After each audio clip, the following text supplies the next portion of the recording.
kangkong, tingnan nyo naman. Paano tayo mauubusan ng kangkong? Oh. Malapit na naman yan. Grabe ang dahon yan. Look at that. Oh, tingnan nyo naman ang dahon ng ating mustasa. Oh, tingnan nyo ang palad ko, ha? Oh, oh. Diba? Yan. At least ano kung balanse ba yung ano natin? Yeah. Nababalanse kaya yung sa kalabaw?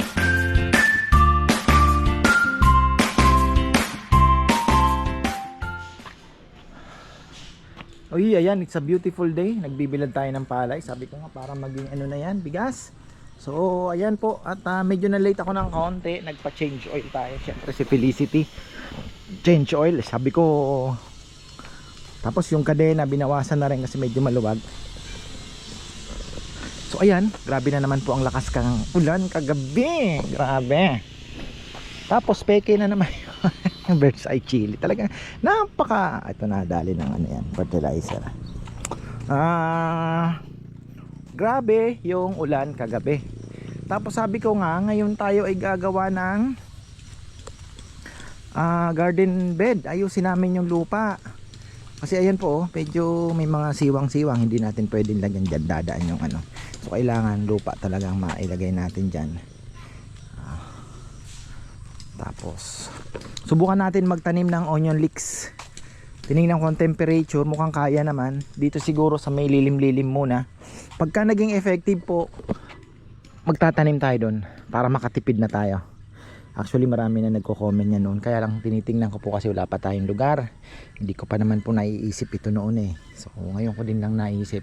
Kasi kung doon malilim, tapos alam niyo na, wala na pong pwesto doon talaga. So subukan natin dito. Yung radish natin. Tutuwa ako sa radish. Mukhang makaka-harvest tayo kahit ano lang, masaya na ako doon.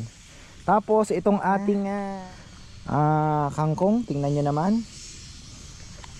Paano tayo mauubusan ng kangkong? Oh. Malapit na naman yan. Wala pang 2 weeks. Naglagay na ako kagabi ng calcium nitrate para medyo ma-boost natin yung paglaki niya. Para tuloy-tuloy. Yan, buti naman po hindi nadapa yung ating mga mustasa. Lalaki na. Grabe ang dahon yan.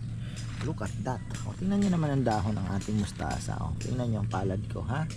Oh, oh. Diba? Healthy yan. Laki. Oh. Pechay, nabawasan na natin. Ang sarap mga ka-farmer ng ano ba ang tawag dito ng ulam ko kagabi. Sinigang sa miso na naman na kanuping. Yung mga nabili natin doon ng mga parang mga snapper din na may mga kaliskis na isda na parang maya-maya.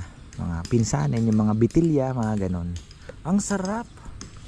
So, masarap talaga pa niya. Prinito mo na konti. Grabe, pawis na pawis ako, nakadalawang sili. Ay, sabi ko, bebe, balik tayo. Tapos nakikita ko si Lita Garong Ebweng, yung nagbablog po doon sa Facebook sa palengke ng Masinloc.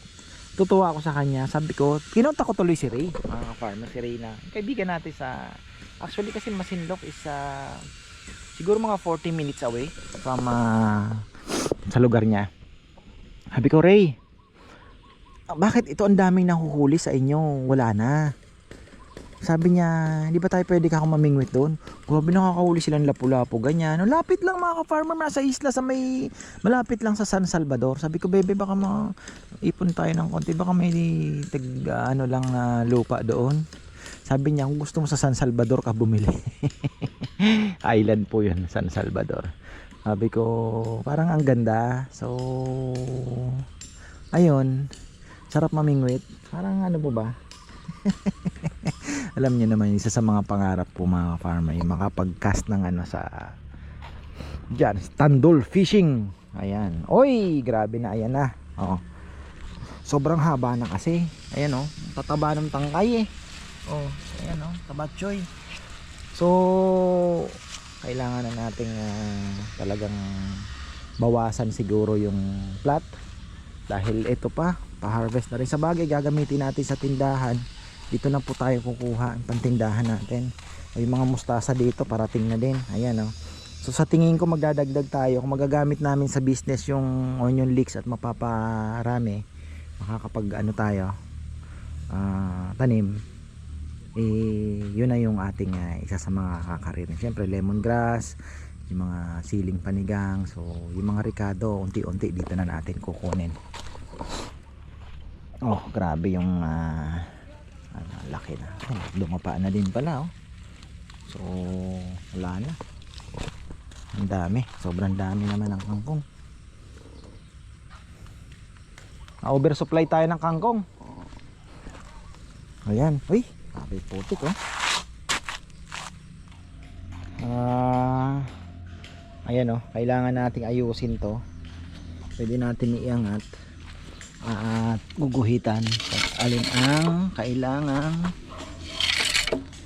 Ayan, babawasan natin. Ayan oh, one down. So ganyan dapat, walang mga siwang. Kasi ano kaya ito, pabaliktad ko na lang kaya ito. Kasi tingnan nyo oh, andito yung malaking siwang.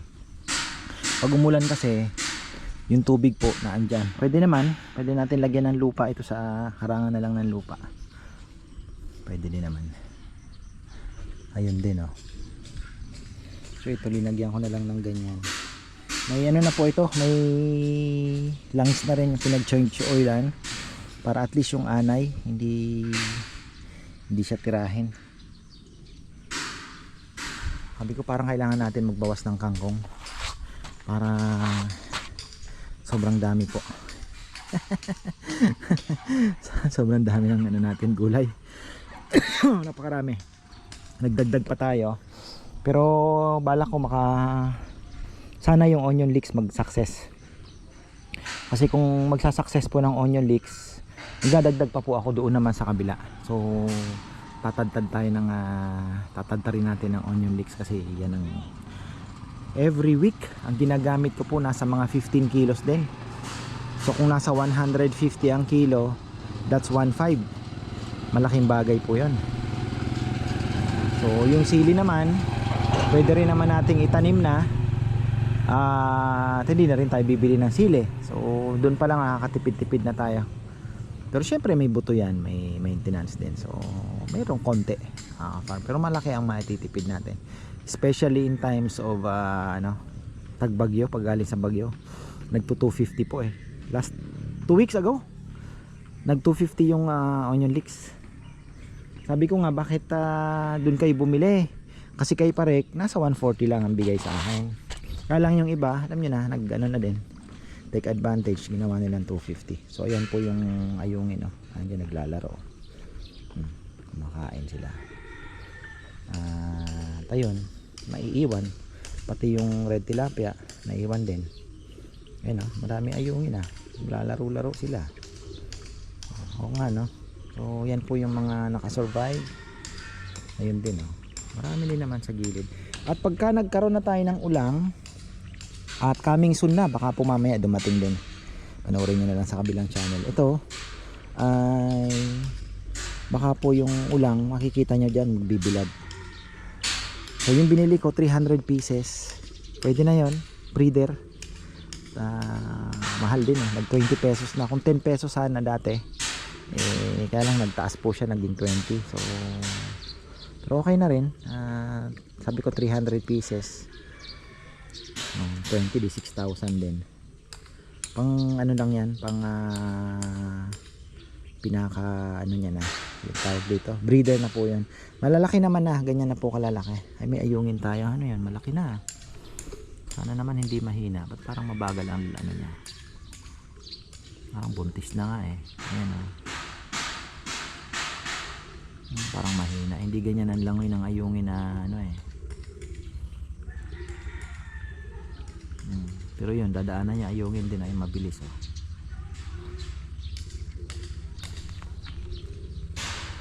Pero yung doon ang galing, napakain ko solid si Kongkong nagtitis-tis doon, may back job sila. Nagtitis-tis, nagtitik-tik.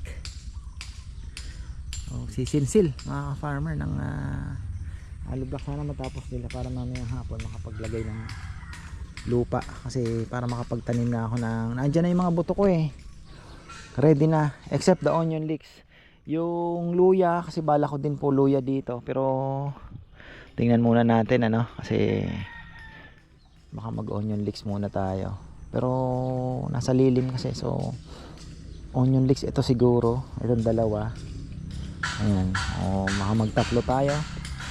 Ang ano pa ba ang mga dumating kong buto, titingnan ko muna kasi magbabawas tayo ng kangkong. I think it's too much, masyado pong maraming kangkong kasi kahapon pechay ang nilagay ko sa isda.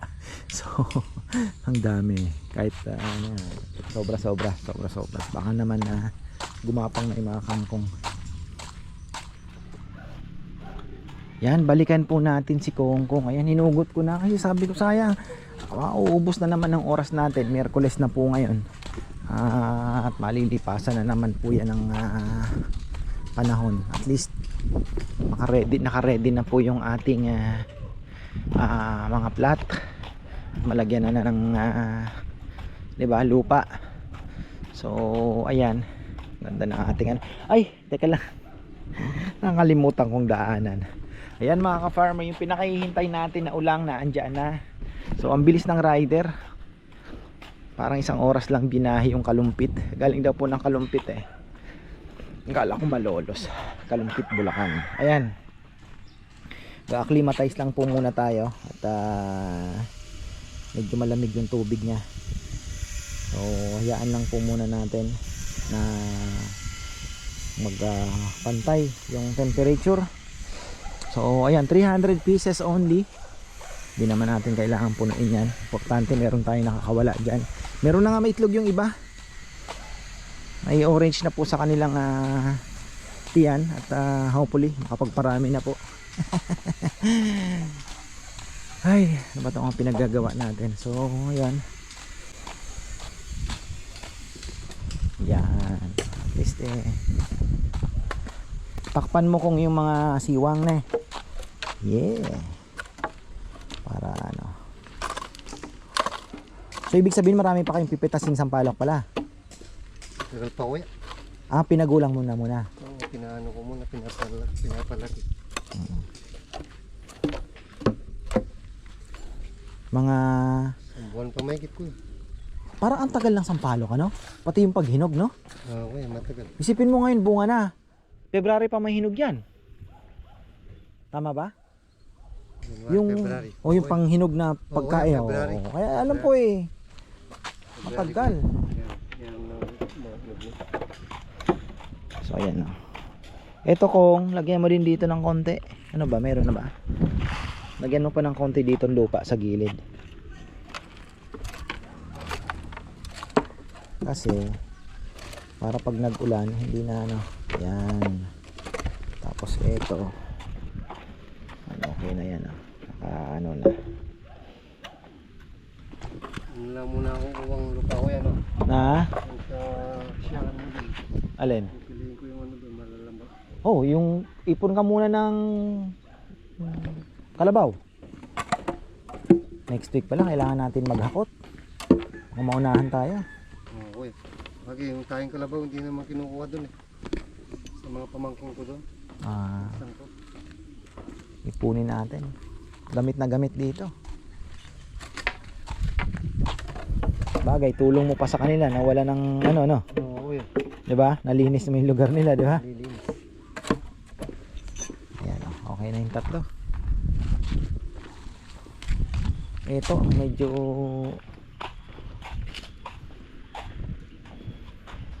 haba din to.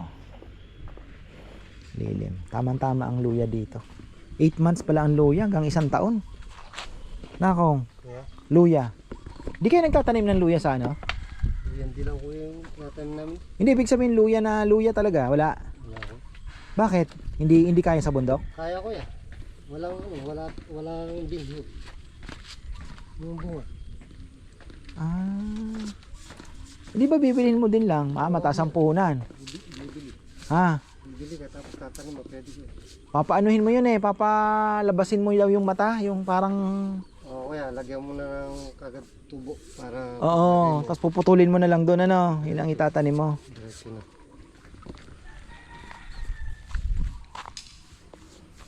Marami din sa luya. Yung luya. Yan. Sayang yung init. Niligpit agad nila yung palay kasi kumulimlim. Pero ganun kasi ang sitwasyon namin ngayon. So ayan. Ako nagsundo kay Rowan. Nakatulog na naman ang loo ko. Nagbanding kami. Bumili ako ng mga laruan sa kanya. Magpunta kami sa 588. Kasi kala ko isang oras lang yung ano ni Chichi, tutor. 2 oras pala pag may exam. So ayun. Kaya ano kung balanse ba yung ano natin? Yeah. Nababalanse kaya yung sa kalabaw? Meron.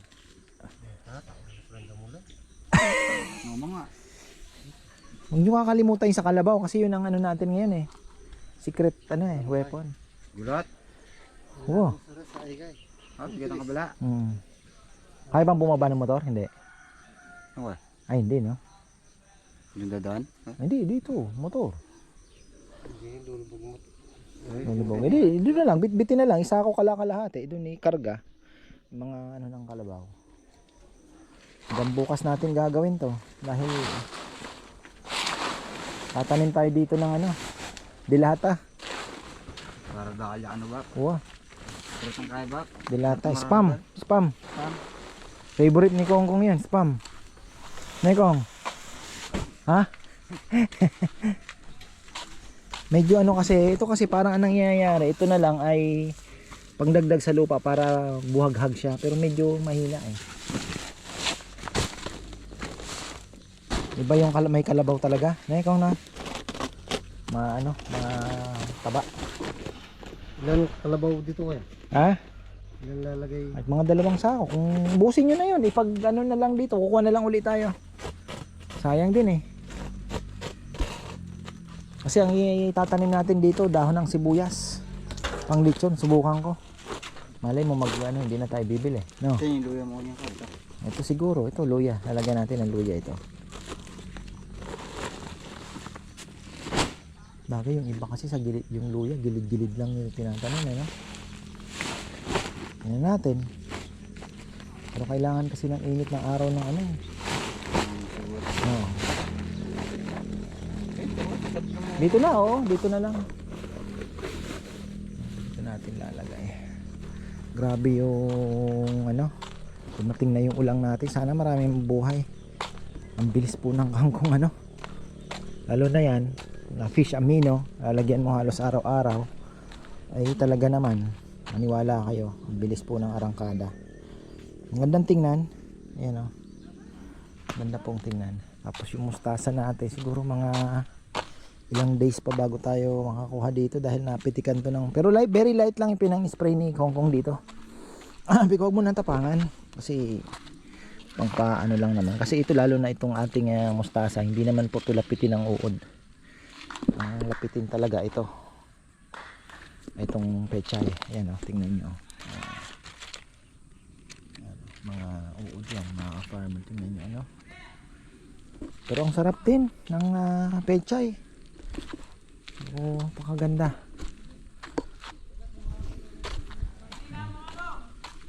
Tayo po ay merienda time na naman. Ang bilis ng panahon talaga. Ang dalawa ni Dexter ang gumagawa niyan.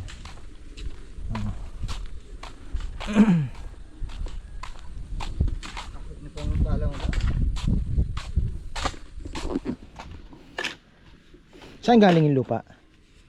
Ito sa Siya kuya. Sa? Sa salangan ng uling kuya. Paubos na rin kuya. Yung basurahan na maraming dahon, hindi ba nabulok yung mga dahon doon? Hindi kuya. Hindi pa kuya. Hindi ba? Yun, magandang compost din yun. Hindi pa na nabubla. Puro dahon lang naman yun, di ba? Mga tinambak doon. Yun, maganda.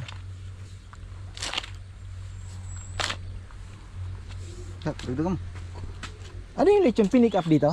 Okay. Ito na lang, wala na. Wala na ako. Oh, tipirin natin ha. Ano yung ubusin? Pwede na siguro may ito. Ilan pa ba? Kita may itong bako. Oo. Ali, dua na yan eh. Gano'n niya. Oh, dua na yan. Pwede na yan. Oo, pwede. Hindi ko na yan. Dagdagan tayo pa naman. Oh, dagdagan mo. Itong ano, sa suso ano na, sa iba. Meron pa namang 1, 2, 3, 4. 150 ang isa niyan eh. Maganda din naman kasing pang ano.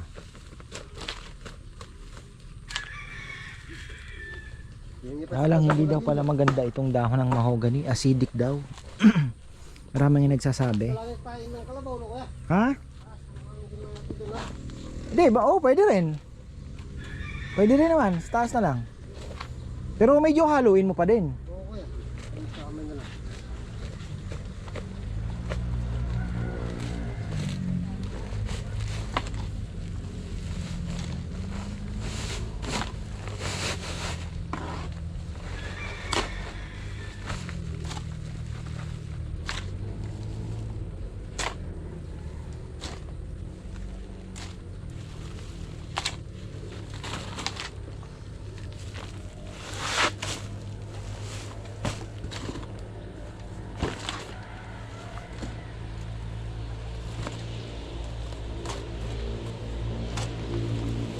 Yung doon sa ano, yung naan doon, na nakatambak doon na linaglag ng truck, garden soil din yun. Yun nga lang, hahaluan mo ng tayong kalabaw yun. Saan ko? Yung doon sa ano, binagsak ng tambak na una yung truck doon, sa may gitna. Ay, yan na, mukhang uulanin na naman din kami mamaya mga farmer. At maganda rin naman, mas maganda ang dilig ng ulan, pabor sa ating mga halaman. Ayan, so tapusin na natin ang vlog. At ito, daming activity. Si Junjun po, ayun, pinaano na namin. Sabi ko hindi ko kayang, hindi mo na pumikit kahit 30 minutes. Maano kasi yung astigmatism ko pagka kahit papaano paghapon makapikit man lang. So ayun, sila na ang nagdala kay Junjun. Sa bagay kahapon sila din naman po. Tuturukan lang po ng antibiotic. At ganda ngayon, nakakalakad na. Pero medyo pilay ng konti. So sana po makasurvive. Sagasaan kasi mga farmer. Pero sana wala naman pong bali. Hindi kagaya kay Pulot na balian ng galugod. So ito, ang inaano na lang, sana wag naman ano ng internal ano. Pero kumakain naman. Hindi kagaya ni Marjo na hindi na kumakain. So ito, mga marami-raming lupa ang kailangan. So yun, wala pa po oh. Bukas natin tutuloy ito. At anong oras na? So ayun. Sa mga nag-aabang po sa ulang, ayan, mapapanood nyo po. Meron na tayong ulang. Kaya lang, syempre, hindi na po natin makikita yon. Wala na po yun, hindi na natin makikita. Kasi nasa ilalim na siya. Hindi natin alam kung marami namatay, maraming alam niyo yun, may nabuhay. Ewan ko kung lulutang yung namatay kasi sure naman may mortality eh. So yun po yung ating aabangan. Hintayin na lang natin silang dumami din. Dahil ayun, pwede dyan makikita tayo, baka mayroon dyan po na magbibilad. So ayan, marami pong salamat at magandang buhay.